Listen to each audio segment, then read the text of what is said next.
Hello again. I'm a little bit excited to get out again tonight because I've only got it done it. I've bought myself a gimbal. I kept saying I would. I never did. I looked back on my Knowlton Henge video last night. I watched it through and I just thought the shaking and everything is terrible. So today during work I nipped out to Argos and it's a DJI Osmo Mobile SE, I believe. I've got no idea how to use it, so I've no idea how this video is going to turn out. But we're up on Hartill Moor, a local site that I don't believe I've ever videoed before, and that is 9 Stones Close Stone Circle. So we'll see how it goes, but hopefully it's the end of wobbly cam. So just walking down the lane from where we've parked, over to the left there, where the farm is, and behind the farm you've got Castle Ring. That's an interesting site on its own, quite well preserved as well. That's an old hill fort type arrangement. We come round over the lane. Where that tree is there in the centre is where I'm going to go to. That's 9 Stones Close, also known as the Grey Ladies. And around this way we've got Round to Rocks. No, we haven't. We've got Robin Hood Stride. Just behind that, down in the dip behind it, down there, there's an old settlement called Dudwood. I believe it was early Bronze Age, and you can still see hot circles down there. Right across the way, I'm going to attempt to zoom. I don't know how this will work.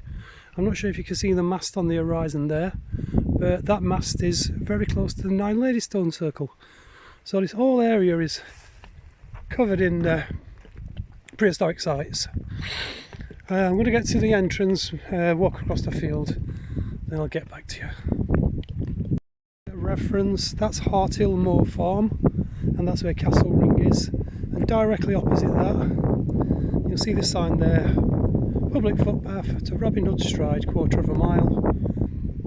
You don't go up that way to Robin Hood Stride. We're going to go across that way. Now the farmer here doesn't appreciate people being on his land. I got kicked off once, although I've been here probably many dozens of times and only had that one incident. Another time I went to his house, knocked on the door and his brother answered, and I asked if I could have permission, and he had a big rant at me. It doesn't put people off visiting. He's not going to harm you. It is only a short walk from the road and lots of people visit this place. So don't be put off if you do fancy a visit, because it really is worth it. Looking across the field there between Robin Hood Stride and the circle, that's Cratcliffe, sorry. There's the old hermit's cave there with the crucifix and Jesus carving.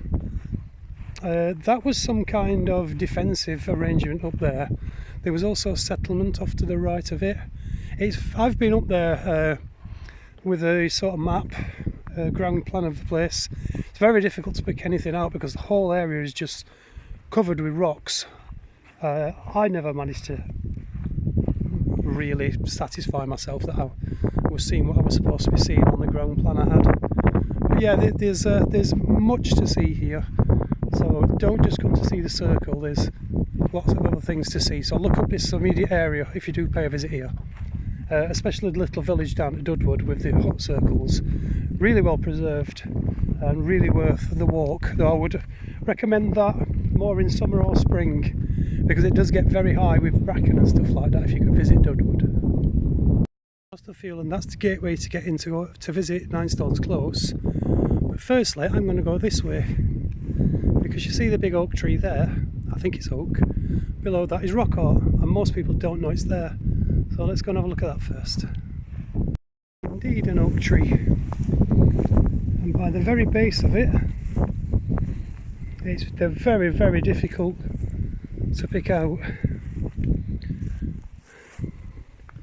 There's a cup mark there, and there's a cup and ring on there. But since I've last been, should I say, it's got very covered in moss. It is a good few years back.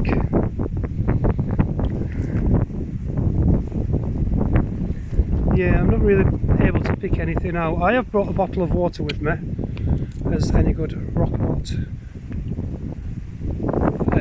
lover does, to give it a sprinkle and highlight it. Just brought one of the other cups out. You can see a couple of cups there, one there, one there. The lighting's not the best, it's early evening and we're under an oak tree, as I just said.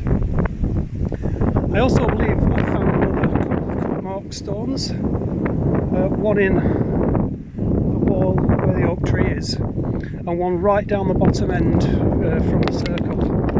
But I don't fancy going down there, because if the farmer comes and I'm down there, he'll start ranting, and if anyone else turns up to see the circle, he may kick them off the land. And I know some people travel a long way to visit these circles, so I don't want to put anyone's jeopardy in visit. That's Andrew with a grandson. Gonna have a walk across the circle now and take you a tour around. So, 9 stones close. As always, I'm not going to go into loads of history and stuff. That's all available online, has been for many decades. So I'm not going to be saying anything about the history of the place, other than to say I believe it's that stone. Sorry for the bad lighting. That stone is now the tallest standing stone in Derbyshire, still standing.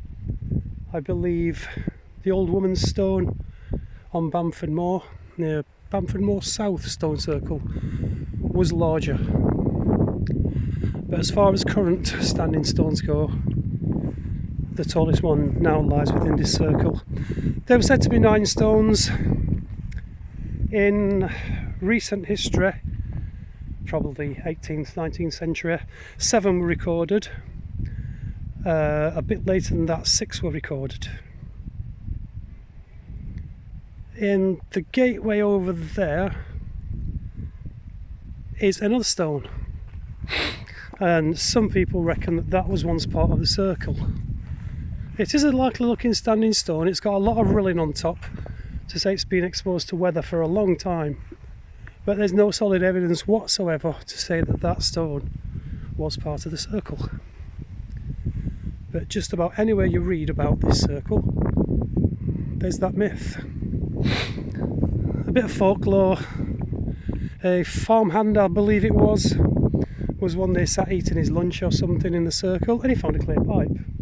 So he filled it with tobacco and smoked it, and the earth became transparent, and he reckoned he could see into a fairy realm. Now, I'm not sure it was just tobacco that he put in that pipe, to be honest. So yeah, that's an interesting little bit of folklore. Have a quick look at the stones.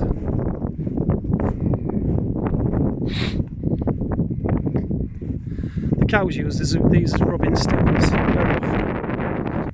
They're covered in cow dung.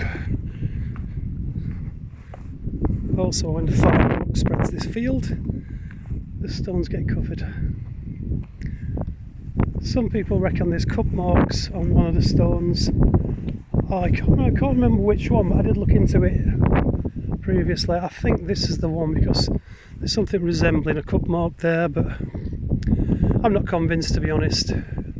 Although there is rock art across there where I just took you. Very angular stone there. I've no idea how this video is turning out, whether it is still wobbly cam, because this is the very first time I've used this gimbal.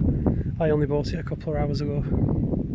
Beautiful views across towards Stanton Moor and that way.